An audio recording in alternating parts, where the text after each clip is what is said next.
up? My name is Ken Bimbo, the MC with the sauce. Don't forget to subscribe to JQ. Has resumed. Let's get started from there. How is the mood? How is the atmosphere? Well, as always, the mood in Parliament is always tense.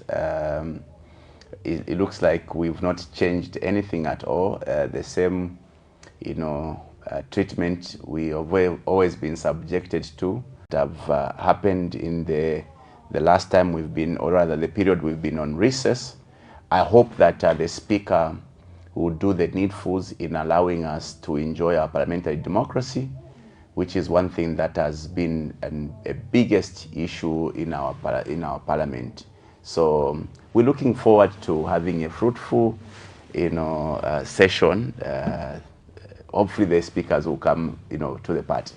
Right. Talking about new developments that have happened, one of them being the announcement by the Central Bank of Zambia about the introduction of new notes and coins effective 31st of March. We'll be discarding the notes that we have known over the years. And this afternoon, I believe the Minister of Finance, Dr. Musokotwani, addressed the House about the process of releasing the new notes and the new currency, as it were, onto the market. Having listened both to the Central Bank of Zambia and now today, you were in the House when the minister made this particular ministerial statement. What's your take and your reaction to this news? First of all, the issue of changing our, banknotes, for us, we feel that it has been hastily done. And, not that it is strange. We've seen successful governments attempting to change banknotes, which is one thing that some of us are not comfortable with. If you look at the Americans as an example, they've had the greenback for a longest time. And many other countries have done so. I don't understand why in Zambia we have to change our banknotes after a change of government. Secondly, one would want to think that you cannot undertake such a very important, undertaking almost at the close of your term, okay? Because you must be wary that people will always make conclusions, and one of a conclusion that people are beginning to make is that wouldn't this be a ploy to print more money for people to use in the campaigns? And so, unfortunately, man being man, they will always make certain, conclusions which you must avoid by having a process that is transparent. Part of the things that came in our deliberation today is, number one, the public needs to know the process leading to you changing the banknotes. Number one, you must advertise this particular tender, because you are going to spend so much money. By the way, why would you spend so much money on an exercise that can actually be avoided? Because all we needed was maybe print new notes, but to design, new banknotes and print the banknotes means that we are spending a lot of money amid so much challenges in the economy, okay? People are dying out of hunger in certain places. There's mass load shedding in all areas of the country. I thought that government could have saved that money towards those very critical avenues. Also, part of what was presented by the Minister of Finance is that this is more of an attempt to address inflation. Unfortunately, I'm not an economist, but this has pushed us into studying basics about economics.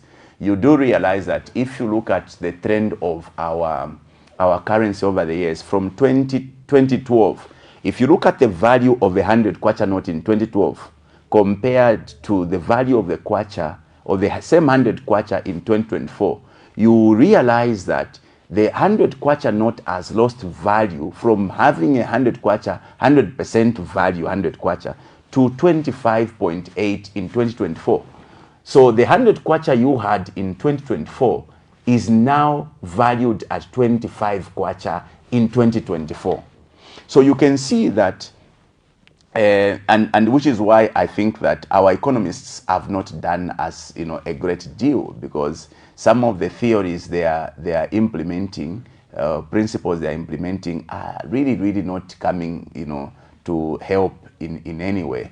The other misgivings that the people have, and by the way, there's been this, story suggesting that why government is changing the banknotes is so that those who have stashes of money in their homes to rush to the banks.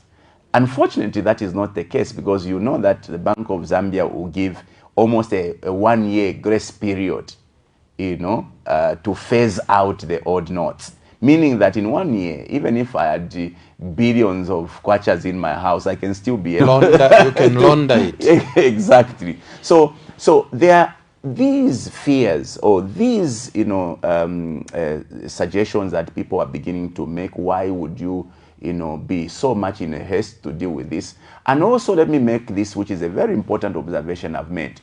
For almost 15 years now, I'm not an economist like I did mention,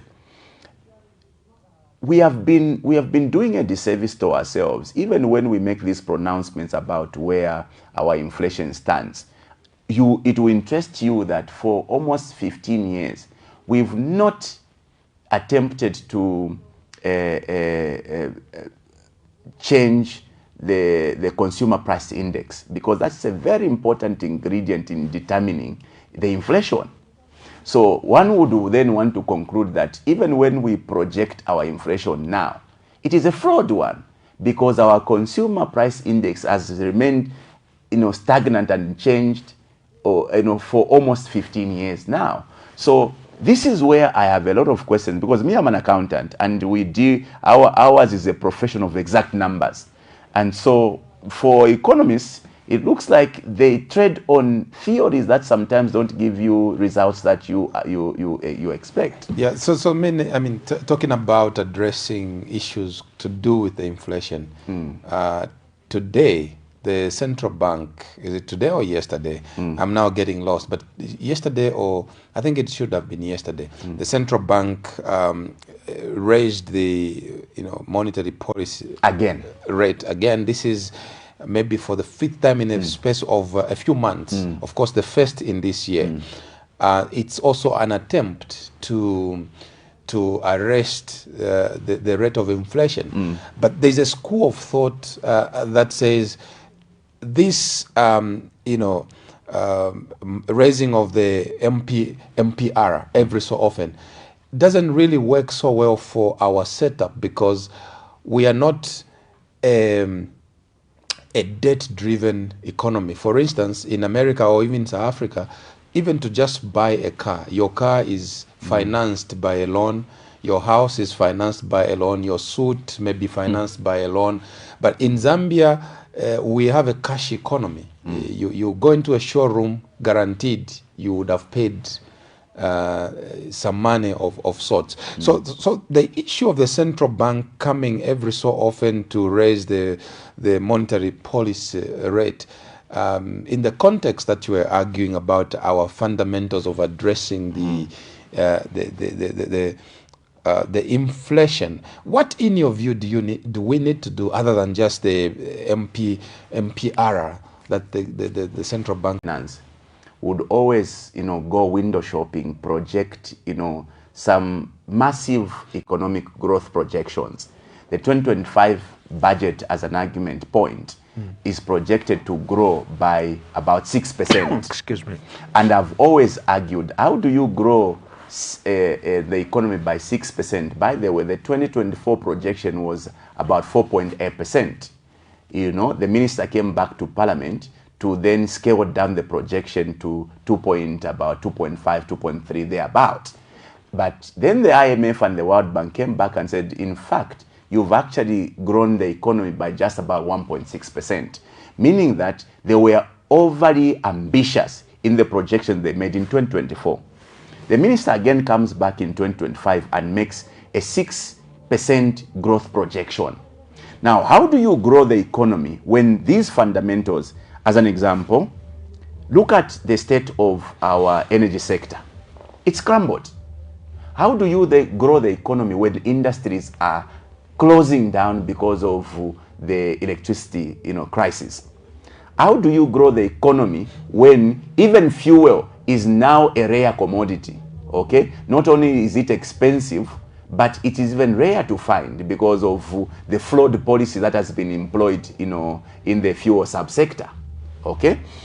Secondly, you keep on raising the policy monetary rate. What the policy monetary rate means, if you raise it, you basically are trying to draw money from the circulation.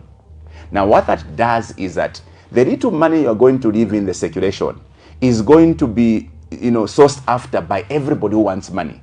If I've got a project now, I need to go to the bank to get money. Okay, the little money that the banks have, obviously they're going to price it higher, meaning that the cost of money increases. Who wants to go and borrow or get the expensive money? All right, businesses are now going to struggle to grow. On the other hand, they have to struggle with a energy crisis. On the other hand, they have to struggle finding money, and when they find it, it's at a very expensive interest rate. Now, this is against the promises that the UPND made prior to the 2021 general election, that they were going to deal with these impediments that have affected the growth of the sector vis-a-vis interest rates. The interest rates, and this is unprecedented, Pastor Mambwe. This is unprecedented that in 1 year, you change the policy monetary rate 3-4 times. I think that what needs to be done by our friends is, number one, they've got to stop prioritizing the interest of foreigners. I'll tell you that had the UPND not gone to gift their friend the economy. So you ask me as to what exactly should be done. I think that Dan Kariari and the team are employing odd ways of dealing with the economy. You cannot continue to increase the policy monetary rate when, on the other hand, you are now affecting the growth of your economy, but forgetting that you have been projecting, such, big numbers in terms of economic growth. So I like to always think that some of our friends who are serving in government today have lost touch with what must be done. I think that in today's times, you cannot continue to employ formulas that you used to employ in 1972. You're accusing them of textbook-based economics? Exactly. I think that every Zambian would agree with me that the likes of Msokotwani, the likes of Kariaria are out of touch with what needs to be done now. You cannot stick to the formulas you used to use in the 1990s and you want to still apply the same way. And it has proven, I think that you cannot use the policy monetary rate as the only tool to managing inflation. What government also could have done is to, focus on how we grow, the production sector, okay, so that we export more, all that stuff. I think that something is wrong, right, if you ask me. we may come back to the issue of economics and all of that, but for now let's look at the climate that is precipitating within the governance of our nation. The police have cautioned those of you that refer to their covert operations every time they pick up someone for interrogation, and you call it abduction. They are saying you might be committing a crime, and obviously this has come on the back of one of the PF sympathizers by the name of Chandanonde, who is in police custody at the moment, and most people were worried and they claimed it could have been a staged abduction. Police came out and said he is in our custody and is not abducted. Now, obviously, many people have said it does now appear that using of certain terms is becoming criminal. So you can't abducted someone in the course of their duty. It's very funny how our friends in the UPND wants to run the affairs of the country. And I'll say this, that the only way you can shut your critics is by way of you performing. Nobody criticizes somebody who is doing, okay. This excitement by the police Honorable Jack Mwimbu, of threatening everybody with their mouth cannot be tolerated in a democracy. Let's define what abduction means. Abduction simply refers to taking somebody by force. Now, who is capable of abducting? Even me, I can abduct you for as long as I take you by force. Okay? The police are actually capable of abducting somebody. If you go by the definition of abduction, you can only call a crime by its name. You can only call an action by its name. You cannot, unfortunately, sugarcoat particular actions. I'll give you an example of what we have been able to label as acts of abduction. Me, I was in my house some time ago, months ago, only to hear that there were strange men outside who apparently were asking for me. They didn't introduce themselves. There were 16 men looking for me. Okay? I am a man of fixed abode. I am a man who should ordinarily be called if I've got an issue with the police and they want me. If you come to pick me by force, that's an abduction. There's no two ways about it, and Ray Amonga must be educated by the meaning of abductions. When you send police officers, plain police officers, into the premises of Parliament to get Honorable Munia Zulu, even if he has committed a crime, first of all, they are plain clothes. We don't know who.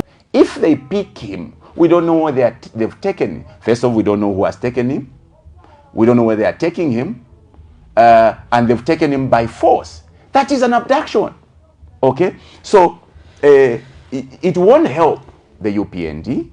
It won't help police and Honorable Jack Mwimbu to keep threatening citizens. For the very first time, Pastor Mamwe, for the very first time, our friends are even making it criminal to discuss the health of the president. Where on earth?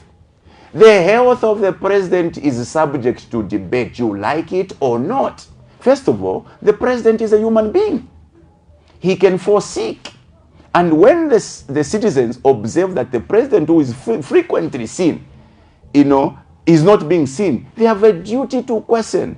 And if there's a suggestion of illness, they have a right and a duty to discuss the state of health of our president. By the way, the Constitution of the Republic of Zambia prescribes that if it is found that the head of state falls sick and is in a state where he cannot perform his function, you must take it to a parliament, okay, where a commission of inquiry must be established to establish whether it is fit to continue. But in this case, there was no sickness. They were just unfounded rumors. So you see, people thrive on what information is being provided. If a rumor is thrown into the public, and you who is deposed with the responsibility to correct the rumors don't do such, people will feed on what information is in the public, which is why it is very dangerous. Now, a lot of people have said silence is golden. Others will argue and say silence denotes consent. So if a rumor is peddled in the public suggesting that Binwell is a criminal, and Binwell decides to keep quiet, others will suggest, I thought about Binwell. It is true he's criminal. He's a criminal. But Binwell should be able to say, look, wait a minute. That thing they're suggesting that I stole, I did not steal. Then you now give people something to balance their information on. So it doesn't take anything away from those that serves the president to be able, at the slightest of any rumor, to say, wait a minute, the president is okay. Here is a video. This is a man who is in the office you are suggesting to be sick. But to go threatening people that they cannot discuss the event, it is unheard of. You do remember, and I think that the public have been fed with various videos, footages of the same UPND who were actually, for them, they were actually mocking Michael Sata up to his death. The public are aware. Footages have been made available to the public Excuse me. of the UPND who at some point had heard a rumor that Edgar Chagalungu had fallen sick, and they actually labeled it chagwa agwa. So why should it become now a crime for Zambians to discuss the health of President Aka in the Ichilema? So you see, you cannot govern people by terror, by intimidation. You must, this is a democracy. In a democracy, you allow freedom of speech. That is why we are having Ms. Khan coming to question or to, study what the environment is vis-a-vis the promotions of our freedoms of speech. You cannot abuse the right and freedom of people's speech. So you would like to insist this gentleman, Chandanonde, was abducted? Look, the story we hear is Chandanonde is missing. The people that picked Chandanonde did not describe themselves. And the public had been asking as to where Chandanonde was for at least three days. You understand the predicament that you put the people in. What is wrong, I think, which is what we have known over the years, that if the police suspect have committed a crime, they will come and present themselves. We are the police from headquarters. We are looking for you in relation to this charge. If you like, call your lawyers. We have come to arrest you. Okay? Or inform your lawyers, we are taking you to this police station or to this holding house, if that is the case, so that you remove that shadow of doubt that you is being abducted. So the responsibility lies squarely on the police to conduct their business in a professional manner. If you want to arrest Binwell, if he's a man of fixed abode, summon him. When he does not show up, then follow after him. Okay, I think that should be plain simple. That is what we are accustomed to as a Zambian people, that if the police are arresting me, they will arrest me in presence of either my family and my lawyers, and wherever they take me, my family should be aware. By the way, Pastor, you need to know that in the police cells, there's no food provided by the state. So when you take me to Mazabuka and you put me in a police cell, who is going to give me food? Are you in essence trying to suggest I must go and die out of hunger in that cell? So these are things that you must put into context. This is why people are beginning to question the model adopted by the police of picking somebody, taking him to a place unknown, and sending people that are not even able to identify themselves. I'll give you a scenario which I've always referred to. When my good friend Honorable J.J. Banda was found after the abduction, and was taken to command center, police command center for interrogations. There was a point at which the police decided, let's take him to the force headquarters. And they decided with the lawyer, Sakwiba Skota, that, okay, you are a lawyer, you are going to jump into your car and follow us to headquarters. That's an example I'm giving, right? Now, we are going to move with JJ and the wife in our car. When they went out, they put JJ in the car, slammed the doors, and sped off. What do you call that? It left the lawyer and the wife starting to chase. And in the process, they lost the police. But they went to a place they were told they were going to, which is headquarters, and did not find him. It made them start looking for JJ in all the police stations. What do you call that? So, to help Barre Amonga, we as citizens, we are suggesting, can they start acting right?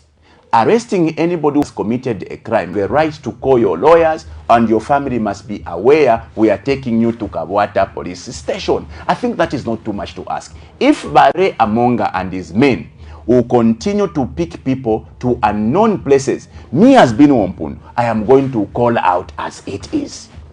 Right. Now, the country recently went, for 3 parliamentary by-elections in Pambashe, in Kawambwa, and Petauke. The seat held by your brother has now gone from being an independent to a political party known as New Congress Party, of course, under the Tonse Alliance. Now, my interest really in asking you this is 3 by-elections really could connote somewhat a determination of the readiness of the Electoral Commission of Zambia as a referee in perhaps handling the 2026 elections, which I understand should be 15 months from now.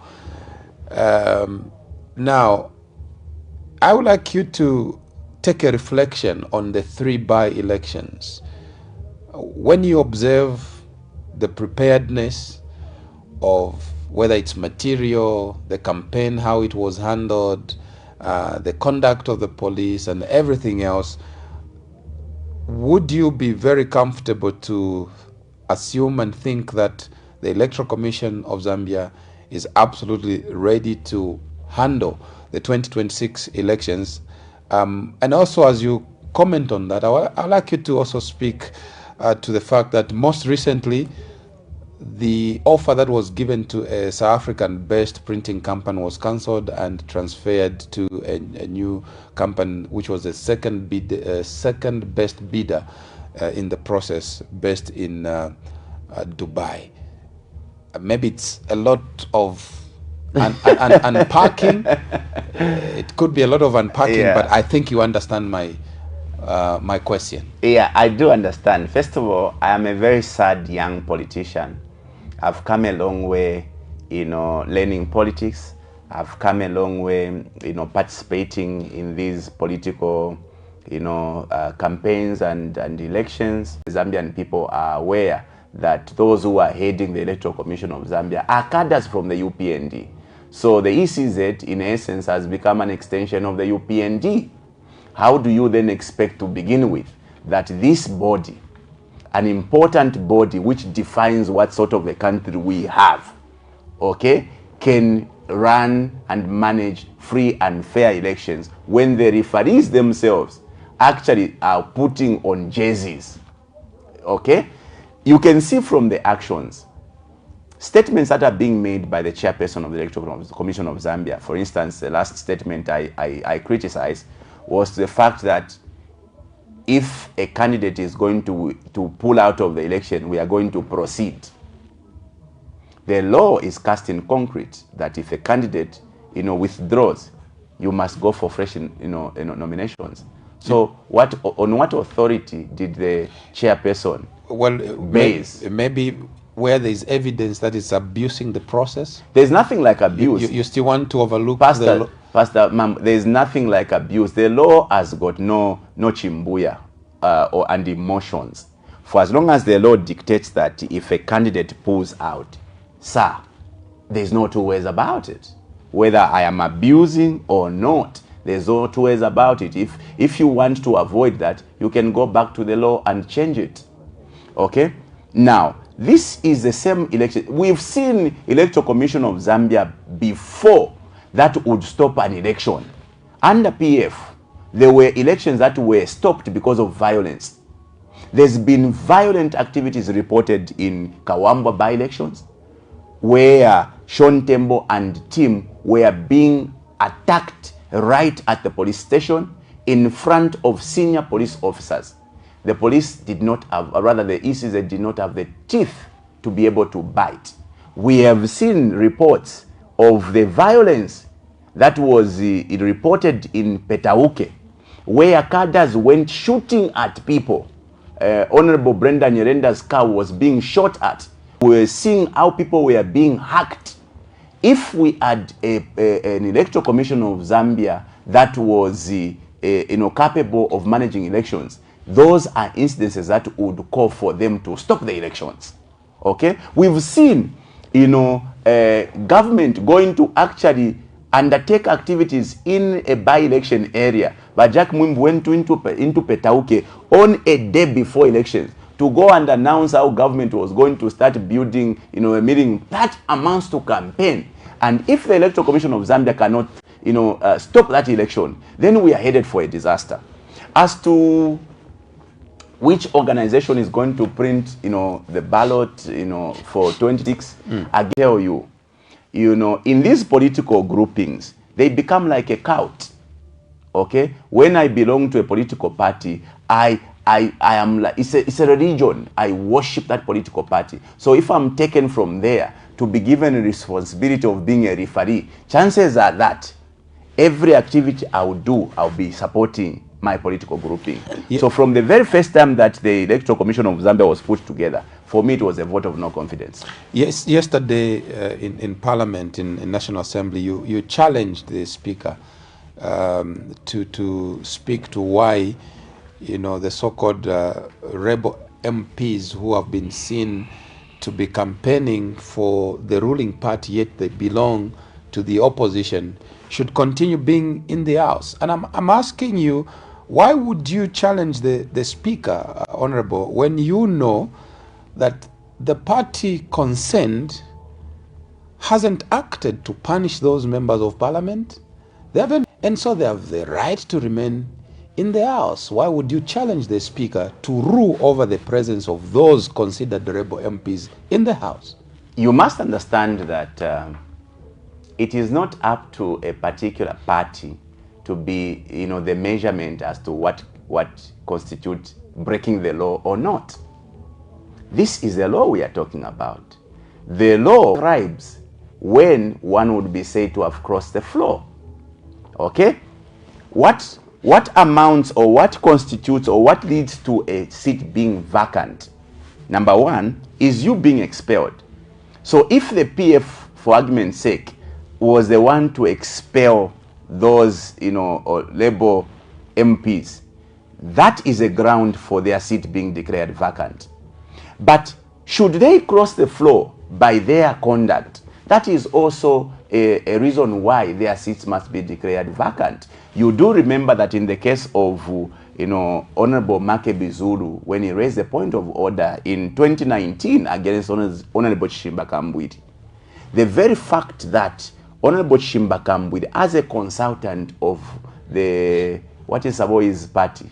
NDC. The mere fact did not constitute crossing the floor. But the moment he was seen addressing party officials, it was construed to have meant him crossing the floor. And Speaker Matibini then ruled that Honorable Chishimba Kambwidi had crossed the floor.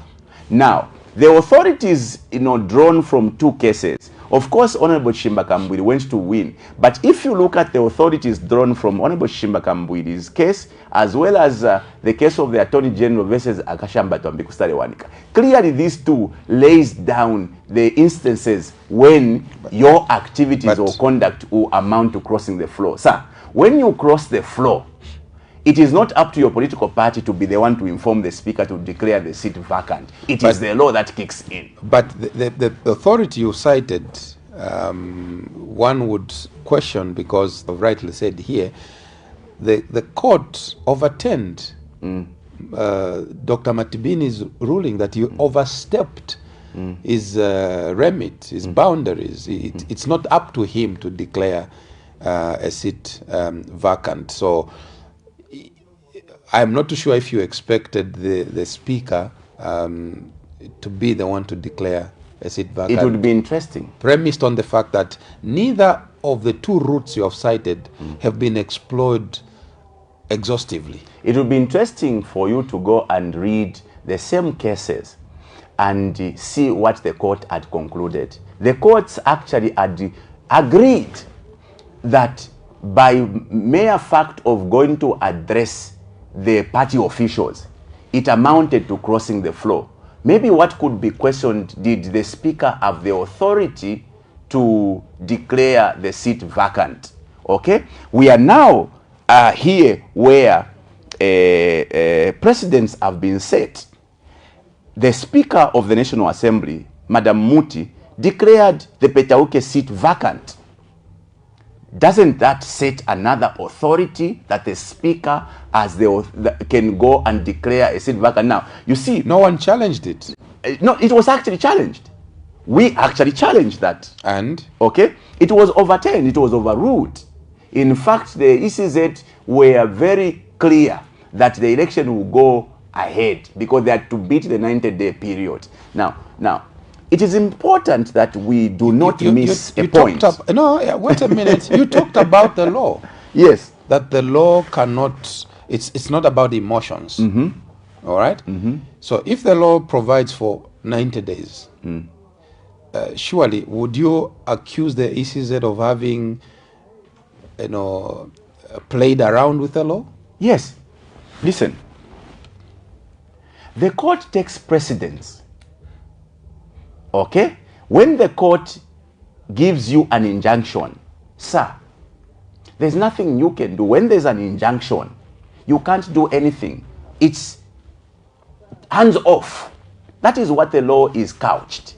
Whenever a legal argument or matter and you take it to court and the court puts an injunction, okay, it stops you from acting further. Why? So whether there is a law that dictates that you must hold an election in 90 days, for as long as the courts have put an injunction, so you can't proceed. Why wasn't there's a law also?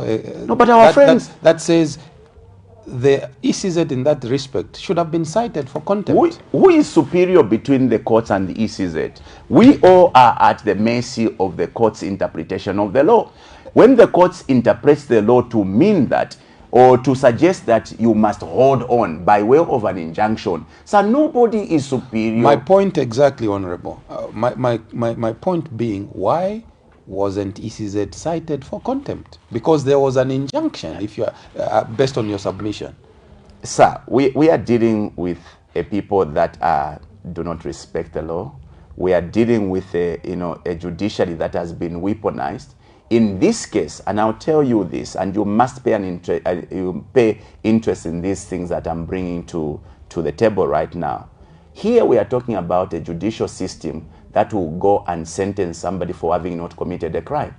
The case of Bachitotera, Bachilangwa. You are aware that 3 judges failed to sentence Bachitotera. Okay? On the fact that there were no material facts to warrant a sentencing.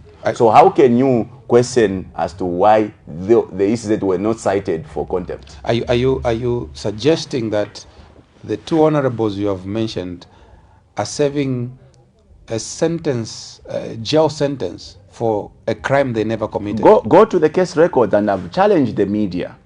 You see,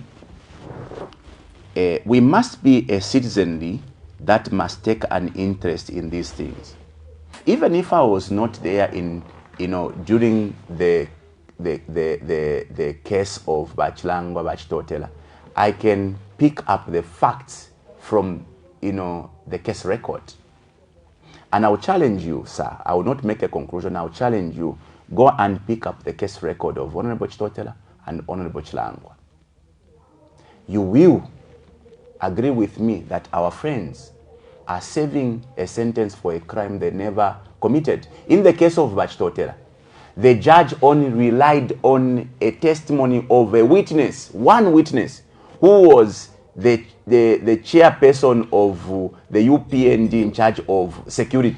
And Honorable, you are a lawmaker. We have an appellant system. And the gentlemen you are referring to haven't been jailed by the apex court. They've been jailed by a lower court. If the convictions are that strong, why hasn't anyone taken up this case through the appellant process? Well, they've appealed. Both Bachitotela, Bachilangwa have appealed. Interestingly, they did apply for a bail pending appeal. In the UPND government, you will never be given a bail pending appeal.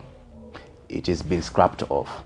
When you make an appeal, the judge will simply tell you, I don't think that you have chances of succeeding to bail. They've actually appealed. But I'm telling you and challenging you, go to the case records of these cases I have cited and tell me that the judiciary is on the right footing, where you have 3 judges, one from Luapula, another from Kasama, another from Kabwe, who says we cannot sentence. They go even to write to the Chief Justice that, sir, here, there's a problem.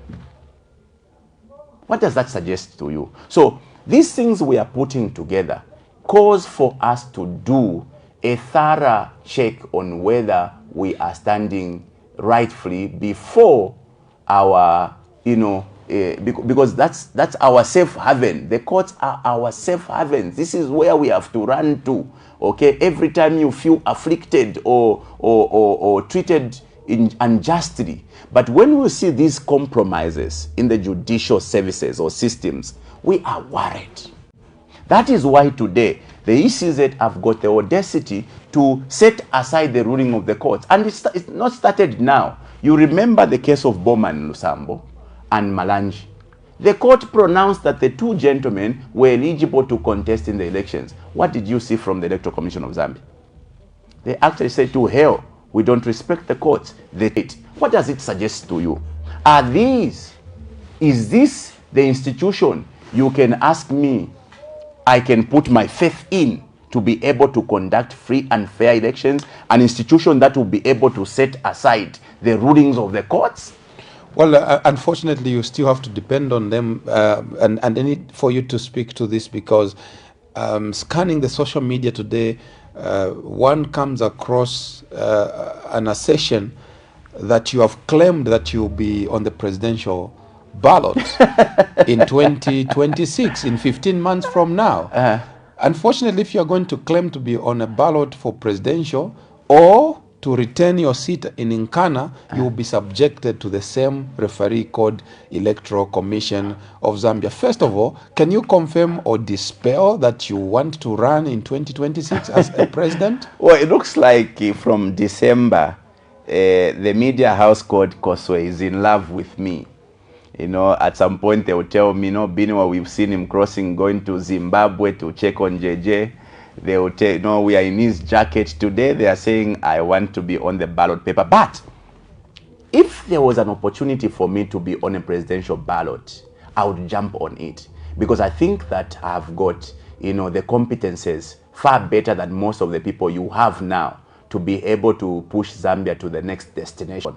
I think that I possess the requisite, experience so far, having served in public service, and now a lawmaker. I think that I come to the table far superior than our current leaders. Who do you hope is going to give you an opportunity if you cannot create yourself? If the Zambian people, look, there are two ways in which one can become a president: by forcing themselves to the people, or by the people actually calling on you. If the people of Zambia says Binwell Iminina, why would I not jump at that opportunity? Because I have what it takes to give Zambia a better service than what we are seeing currently. I mean, people have seen you mobilizing each other, and it's a parallel political formation. Obviously, you have an end in mind. Well, for us, the movement for good governance, otherwise being referred to as Chabafana or Ichabache, is basically a platform for young people to get into the governance, of this country. We believe that young people have stayed and been used as tools, for political expedience by the, senior politicians.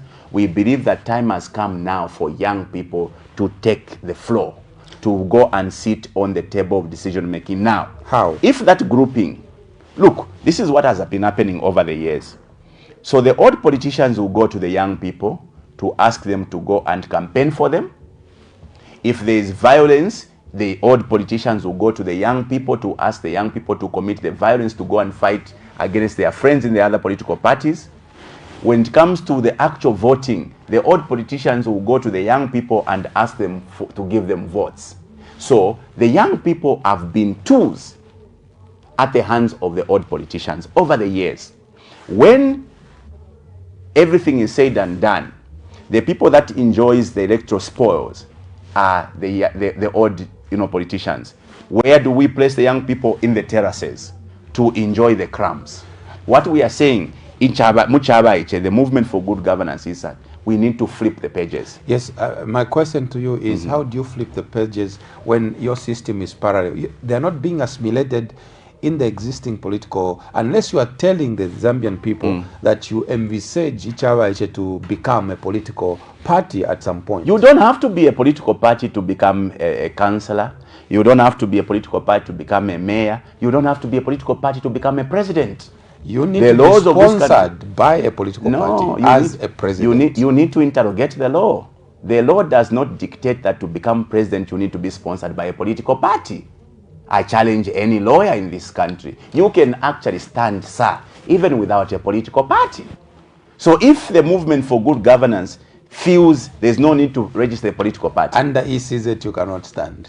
Who says? What law? Well, law? You've already said they have the audacity to overlook. What is the authority they are going to use to stop me if I wanted to stand as an independent president? I am quoting you as having said they have the audacity to overlook the ruling. I don't think that they can be that stupid to stop a candidate based on the fact that he doesn't belong to a political party, because there is no law. Did you call them stupid? No. I'm saying media platform is a social media platform which has reported that Binwell Mpundu has said is going to be on a presidential ballot. But I am here saying I have not made that statement. But should there be an opportunity that maybe through this grouping Ichabaiche, the young people or the Zambian people through this grouping suggest that Binwell run for president, I will jump at that opportunity. Right.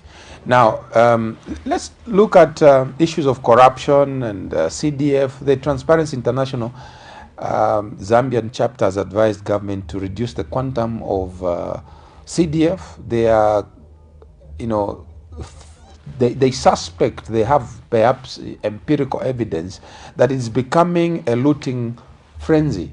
Your constituency is a beneficiary of the escalated quantum of CDF. Are you also having similar suspicions that people could be looting because the money is too much? What's going on the ground? Look, the money is too little for a constituency like Nkana. I have argued that, the much pronounced 30.6 or 36.3 million kwacha may sound big for Kanchivia or Luena, but it's too small for a constituency called Nkana. That money, 36.3 million, is not even able to address one problem in my ward called Mindolo, where I have a water problem that requires 54 million kwacha. That money is far away or far too little to be able to address one problem in a place called Buchi, where I have a water and sanitation problem, which problem has costed us $7 million. So me, if you ask me, I need more money than what CDF can offer. Now, the problem we have under the UPND government is that, all these ministries have abdicated their responsibilities, and everything else, every development has been assimilated into the CDF or reduced into the CDF. That's a danger. Okay? Should you reduce this amount when that is the only avenue for development? You shouldn't. But that is not to say there are no elements of corruption. There is. CDF has become a cash cow. An argument I can give you is that cadres are getting contracts and failing to even perform. I have been citing certain contracts that were given to UPND officials in my constituents who have been given down payments, have gone on site and abandoned the works. As we speak, in an area called Parklands, a UPND official at the district was given how can they even call for a refund?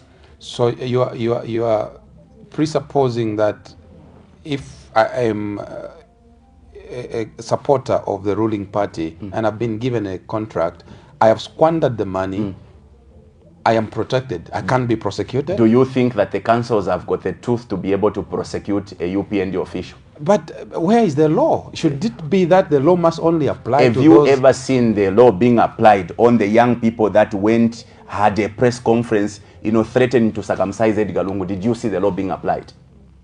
Did you see the law being applied when Honorable Siakalima, Education Minister, went to Luapula to insult my people in Luapula, saying that we have mental poverty? Did you see the law being applied? Maybe it was right. Are you not only seeing the law being applied when the opposition are the ones who does that crime? Can I push the envelope a little further, and not to upset you? Maybe Honorable Siakalima was right, because he calls the people of Luapula, they have got the poverty of the mind, which really is an insult to them. And then he goes to campaign to say, vote for our own.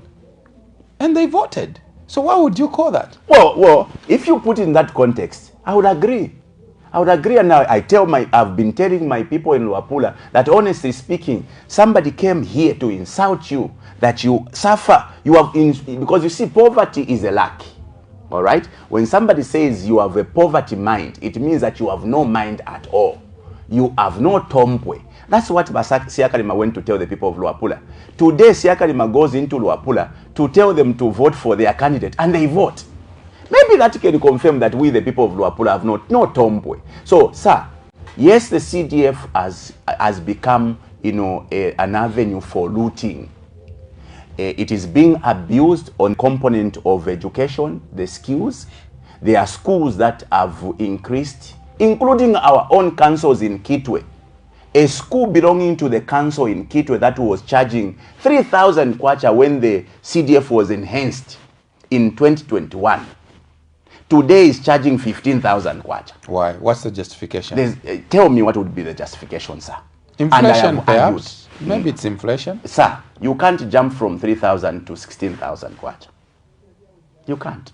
So, what does it tell you? This is the abuse going on around the CDF. But to say we must reduce the amount, I would suggest that you must increase the amount. For constituencies, especially the urban constituencies that have got more needs.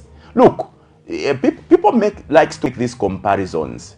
No, and I'll give classic example. They refer to Kanchibia. In Kanchibia today, if you grade the road, people will be celebrating.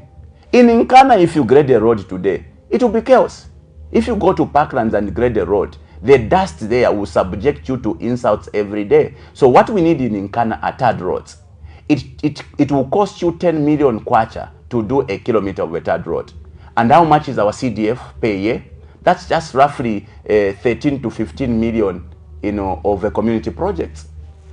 Sir, the same celebrated CDF doesn't meet our needs in our constituents code in Ghana. Related to that issue, one of the things that the TIZ has noted is the corruption perception index having improved.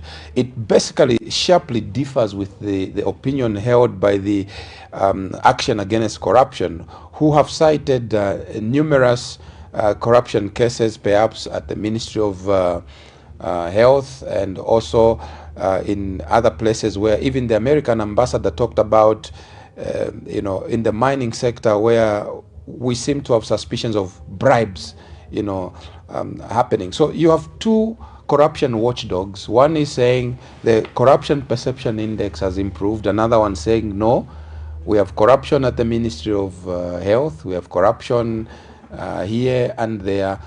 As a lawmaker, and one who is interacting with people that you represent, and just generally as a leader, political leader for that matter, what's your view about the fight against corruption and where we are today? MMD was corrupt. PF was corrupt. The UPND's corruption, the PF and MMD put together, that's pocket. It's basic science. It's basic information that you pick on a daily basis.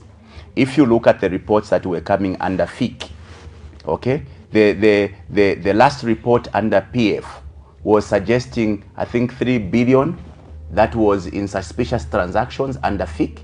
Today, we have almost 13 billion in suspicious transactions. Now, at that point, you must first of all be able to qualify what is corruption. Corruption is not the mayor taking and giving out of bribes. Corruption even includes decisions. There are a lot of questionable decisions that would amount to corruption. And there's a case, I think just this week, I was asking the Minister of Finance how he allowed or how he intervened in a case that was before the police involving FQM. Okay? You remember that Zambia was being represented by ZCCM-IH on the board of it, and managers at FQM transferred $2.5 billion, not kwacha, $billion to Panama without the approval of the board, which board should include the ZCCM investment holding. That matter under PF was taken to the police. It was a criminal case. But Musokotwani goes and commands the police to wash away that case. Don't you think that case amounts, or that decision amount to corruption. The decisions on the PPP projects, okay? You give a PPP project, sir. The idea of the PPP is that we don't have money as government. And so we invite people with money to come and undertake a project, and in the end, we pay them. The dual carriageway from Lusaka to Ndola, contractors came, Chinese contractors came with nothing. They came to get our own money in NAPSA and workers' compensation to do that project. That's number one. Number two, they just start working using our own money. Tabala puisha no kupuisha, you give them targets to operate. They start getting money from the targets to start now plowing into that road project.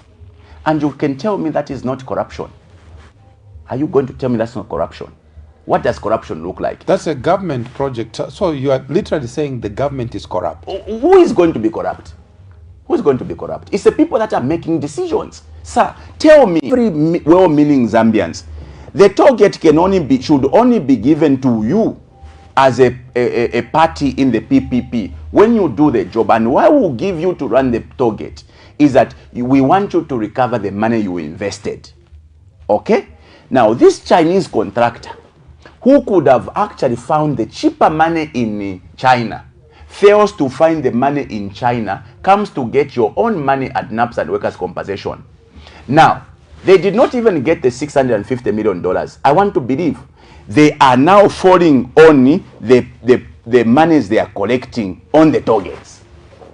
Because why would you give the targets away when the contractor has not finished the targets?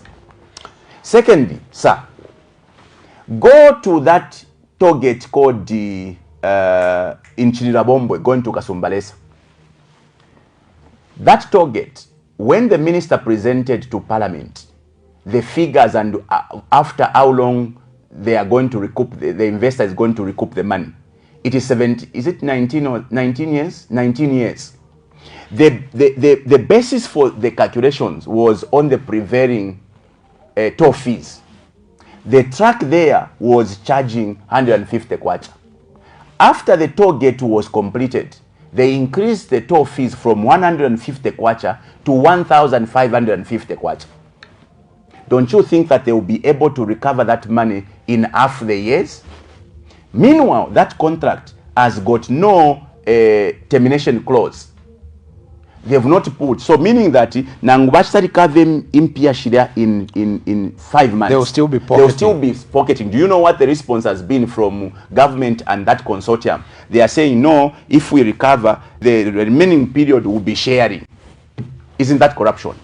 And then transparency must come and say the index has fallen. Sir, are you not aware that in this government, PSs are actually becoming the procurement officers? The case of the PS at education was just been fired. Are you not aware that at health, it has become free for all? The containers that were unveiled, are you not aware, sir? How can somebody normal say that the index has improved? With all these revelations, it's a joke. Before I pick up a few phone calls from our viewers, and I know that the number on the screen, the phone has already been buzzing just from the word go when we got started. I'd like you to comment on the overall performance of governance in Zambia. It's chaotic. It's chaos. It's chaos. I never imagined in my lifetime that I'll see such chaos. Tell me which area of governance that the UPND have done that something would give them a thumb up. Sir, the rule of law. Tell me about the rule of law. They proudly spoke about the rule of law. The rule of law entails let's allow the law to run the course. It means you are judged based on the law. Today, the UPND have allowed what George Orwell spoke about in the book Animal Farm, a dual system. This law can only apply to these, it will not apply to those. Okay? These colleagues of ours in government today have even gone to dig out an old crimes called seditious practice just to silence their critics. because they do not want to be held accountable. They forget that they actually did some of the things that they are now claiming to be seditious. They are things that they used to pronounce. For instance, the UPND President Hakainde Hichilema went public to speak about the health of President Michael Sata. Today, the people that have spoken about the health of President Hakainde Hichilema have been taken in for seditious practice or hate speech. President Hakainde Hichilema in the opposition would call on his supporters to defend themselves against the PF cadres. Today, some of us who have said, defend yourselves against the UPND, criminals, we are being, taken in for seditious practices. You have an active case, actually. Yes, I have. So you can't, the hypocrisy, sir. When you talk about the performance of governance institutions, sir, look at what has happened at the Registry of Society. Today, I can challenge you, go and register a political party if they will allow you. Of course, they are allowing. We have had Antonio Mwanza has just registered a political party. Those are my friends. Please don't make me say things I shouldn't say, Pastor. There's another young man, Njovu, has just registered DU, Democratic Union. So how can you say they can't allow? So they will not allow people that are threats. They will allow those they believe just to rubber stamp. But have you seen what has been happening at the Registry of Society?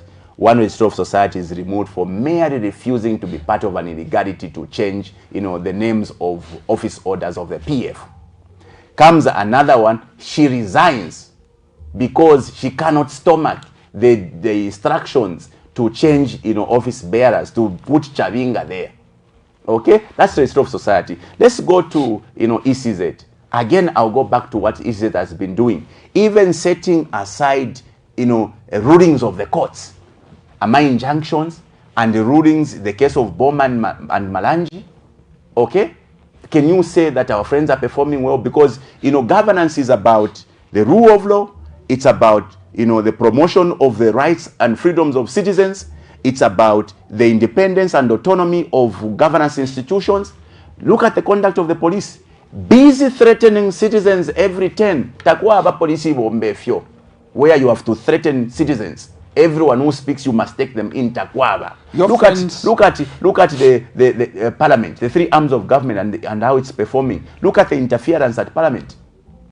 We have Parliament for the very first time in the history of this country, where the Speaker, comes up with our own rules called standing orders and not subjected to the people, the parliamentarians. Imposes it on the parliamentarians, and that's what we are, a circus. You are calling it chaotic. Your friends are banking on a second chance to win the election in the next 15 months. Who would give them a chance? Do you think that normal Zambians would give the UPND another chance? How? On what score? Because they failed at governance, they failed in the economy, they failed everything, sir. Look at the economy today. The economy has crumbled. The indications of a crumbling economy are there, very simple. Look at the performance of our currency, okay, against major convertibles. All right? Look at how the cost of living is affecting everybody. They are skyrocketing, they are rising every day beyond the reach of every Zambian. Look at the availability of even just our staple food. Haven't you been seeing the queuing up for our meal meal? For the very first time in Zambia, that Burundi, the world's second poorest country, has had to donate beans to Zambia. And beans. For the very first time, okay, the agriculture sector is chaotic. Tell me, sir, on what basis would the Zambian people give the UPND another chance? They'll tell you they've been winning all by-elections, especially at fraudulently, where in some places, as reviewed by Honorable Nakachinda, you go and scare off every competitor, you can call that a win. Sir, we've got to be serious as a people. So in the next about 5 minutes, I'll be picking up phone calls, and we have the caller right now. Caller, good evening and welcome to State of the Nation. Please identify yourself and where you're calling us from. I'm calling you from Lusaka. My name is Pat. Pat from Lusaka. Go ahead. Good evening, Pastor. Good evening. Thank you. Good evening, Honorable Binwell. Pat, good evening. Honorable Binwell, Good evening. How are you, Pat? Oh, very fine. Thank you. Yeah, I like your image. You're putting up across your ideas, your opinion, your judgment, and one thing I want to put across is that Honorable Binwell, we are not at war in this country. We are not quarreling. We are enjoying the freedom, the speech where you are seated there. We have a lot of fresh air around us. Yes, that's a fact. Okay. I expected you as an honorable MP from Ghana to give alternative ideas. From the time you started speaking, you've just been condemning everything. I don't think all Zambians are gullible to have no judgment, to see through what government is doing. You alone have eyes to just condemn everything government. What is government doing? Maybe we can start from there. Wait, I'm still speaking, you speak. Let's talk about the economy. The fundamentals, as you put it, they are nosediving. If you were in leadership, or as you are already, what is it that government has not done well to ensure that the economy is brought to its So, Mr. right position? Now, you respond. I'm just putting this to you as a question. All right? I wanted. When you talk about the rule of law, no, there is no space. No, it's shrinking democracy. No. Are you sure? So, Do we see flags around for the opposition political parties or ruling parties around on the station everywhere? We don't see. That was the order of the day. let's do this, Mr. Party. Yeah. So I want to put a few things in place so that Honorable Binwell can respond. Because from the time he started speaking, unstoppably so, everything he has been saying is just negative. He has challenged you. Just on fire. He's challenging you to say, can you tell him what you think he should have said that the government has done? Can you cite for him? I've given you an example. Let's talk about the economy. Let's start with the economy part. For instance, Pat, let's start with the economy part.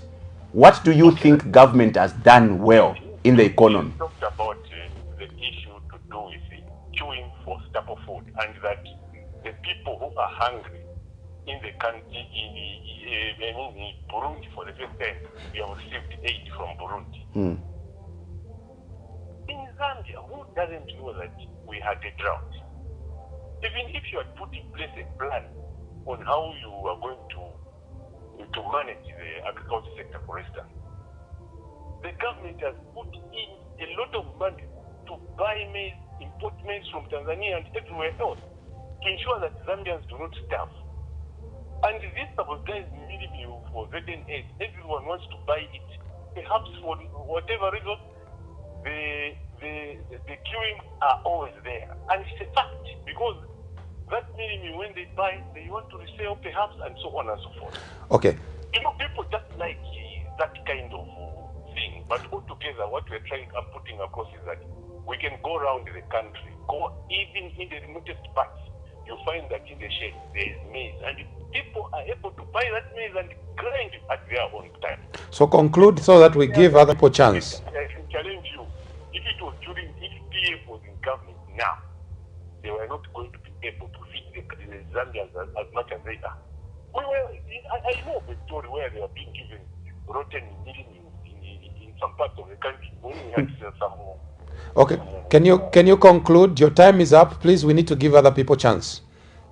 Putting across the issue of rule of law as another area. What is rule of law? According to what he's saying, rule of law is talking about the law. Are you concluding? As I conclude, being used accordingly.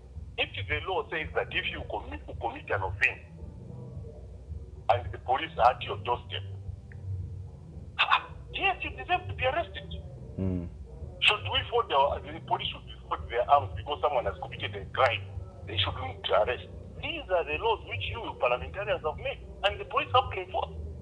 So the issue of being oppressed or being taken to police does not arise. Stop making statements which will land you into problems. All right. There we go with the threats. Let me answer this one. Bapat,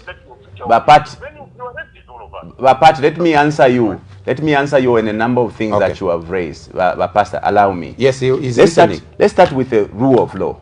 Rule of law means that let's run the country by the rules. I'll give you basic examples. We have a law called the hate speech. Pat, I hope you are listening. Hate speech. Okay? I'll give you just one basic example I've always given. Munia Zulu says the people of Lumezi are more intelligent than the people of Wengwa. Who lives in Lumezi and who lives in Wengwa? Has he referred to a tribe? Munia Zulu is before the courts for hate speech. Can you compare this statement to an education minister who goes to a province and says, you, the people of Luapula, suffers from mental poverty? Which statement is more provocative if you talk about the fair application of the law? Because the rule of law means let's apply the law fairly. A boy called Waimi has spent almost 1 year in jail for insulting. How about those young people, that councillor in the Northwestern province who staged a press conference to announce that he's going to circumcise Edgar Lungu? Isn't that an insult? Where is that person? If you talk about the fair application of the law, the rule of law part means that you must allow the law to prevail. The law holds that if I want to have a political gathering, I must inform the police. How many political gatherings and applications have been allowed since 2021? Only for 2 Kalaba. Is that the rule of law? When you talk about the agriculture sector by party, okay, when UPND became leaders in this country, they found bumper harvest, huge piles of maize that would have lasted us 2 seasons of severe droughts. This drought is not coming for the first time in Zambia. We have had droughts. If he remembers, if he has got a memory, if he remembers, President Hakainde used to mock the PF, saying you cannot run or make drought as an excuse, meaning that drought was there. So drought, this is not the first time. Besides, we've only had drought, a severe drought in 1 year. The maize they found were sufficient to have taken us 2 seasons. What did they do? They decided to sell all that maize. Secondly, government, he says, is buying maize so that nobody starves. This government, when it called for SOS to the international community, drought, this government was given about $900 million as a package, relief, the disaster package. What did they do with that money? They took it for cash for work. Instead of paying for the maize in Tanzania, what happened in Tanzania? They stopped supplying us with maize. What is Pastor talking about? Okay? By the way, Pastor, here on this program, I ask questions or I answer questions as I am asked. If, Pastor, you asked me, what would be the alternative to the economy? I'll answer as it is. Right. Let me pick another call. Perhaps will be the last one. Good evening and welcome to State of the Nation. Your name and where you're calling us from. Good evening, my pastor. Good evening. Thank you. Your name? My name is Alice from Mandevu. Yes, Alice from Mandevu. Please go ahead. Yes, good evening, Honorable Mpondo. Alice Murishani, mami. Tuife bwino ba Honorable ubutushi. Kuna mfuafe na kuishiwi. Ba Honorable ifintu tafiri bwino. Bera mubepa abantu imwe muletulandilako ifwe from a voiceless.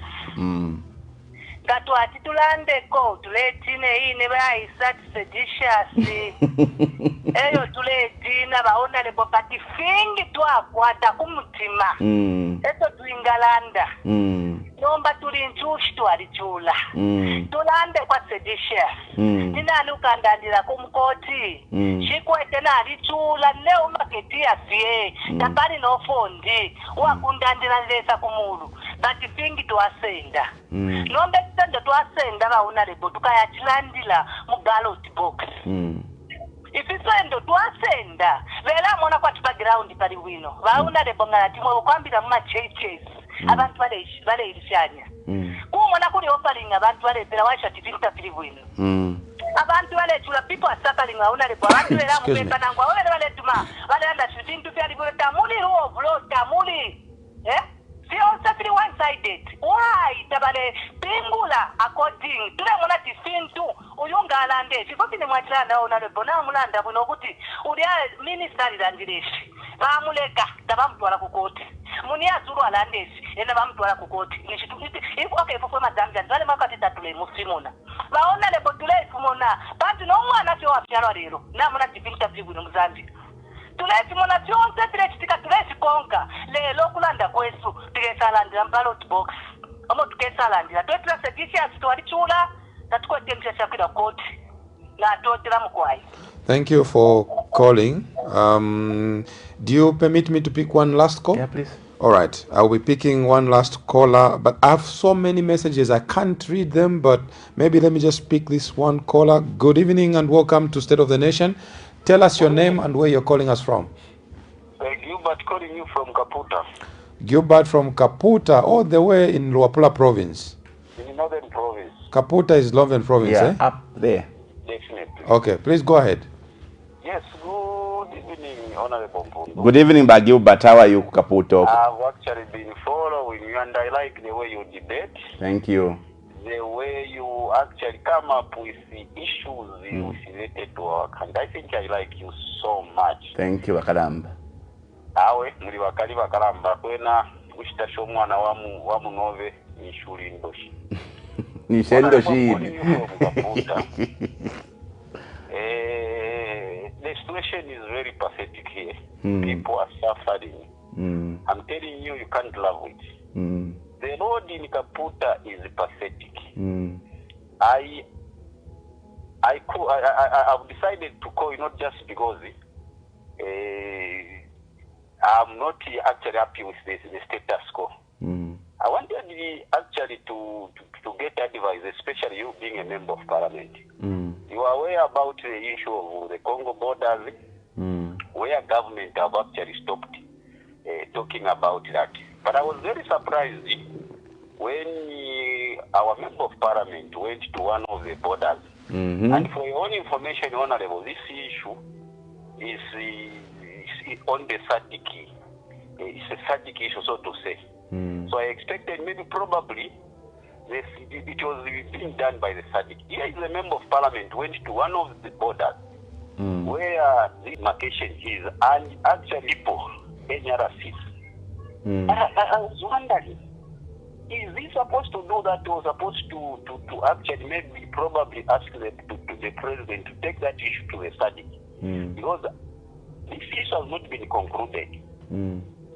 Why is this a member of parliament going to the area which was being done by at the SADC level to go and actually request the Ministry of Home Affairs to start capturing them, to give them a NRC?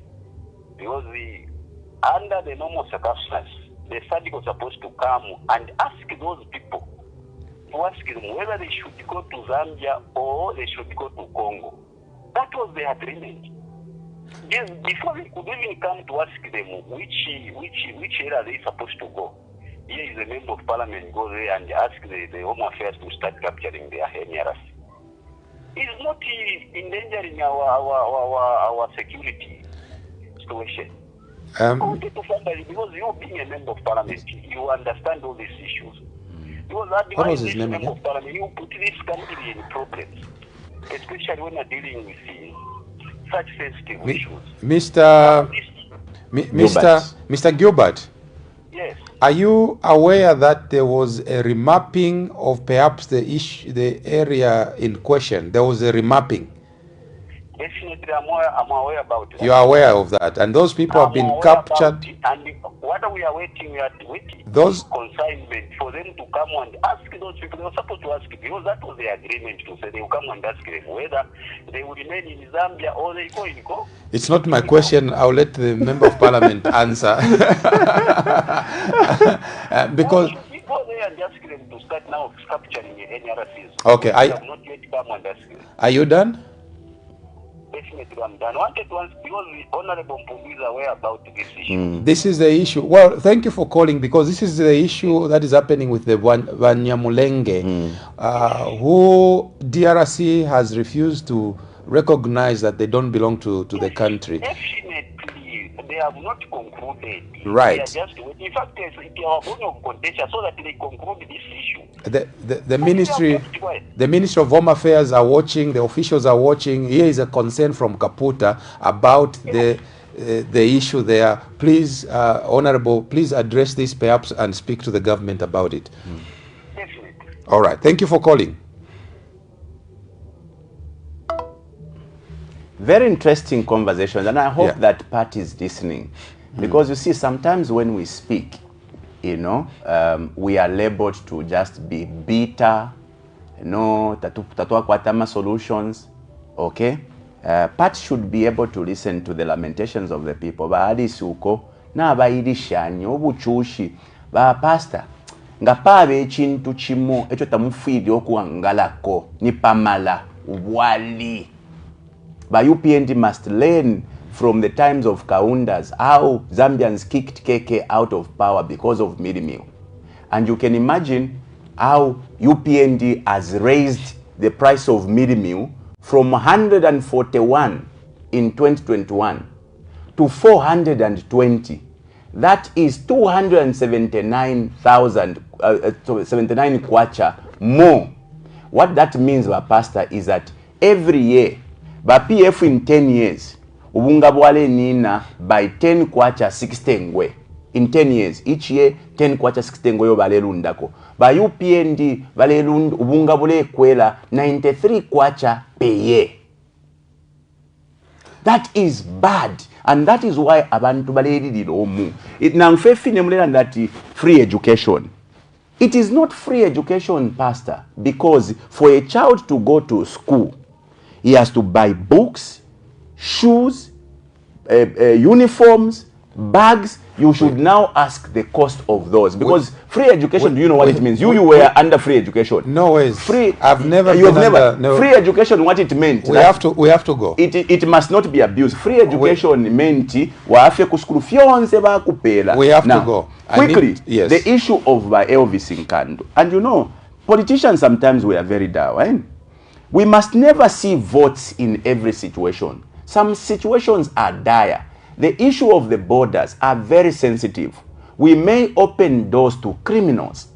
So you cannot go into the borders and say, just because you are interested in having those to come and vote for you. That is a sensitive issue that requires a further probe to establish that the people you are going to give NRCs are actually Zambians, because we may open, you know, doors to what is happening up north in Congo and the Rwandese. That we must avoid by not being excited for votes.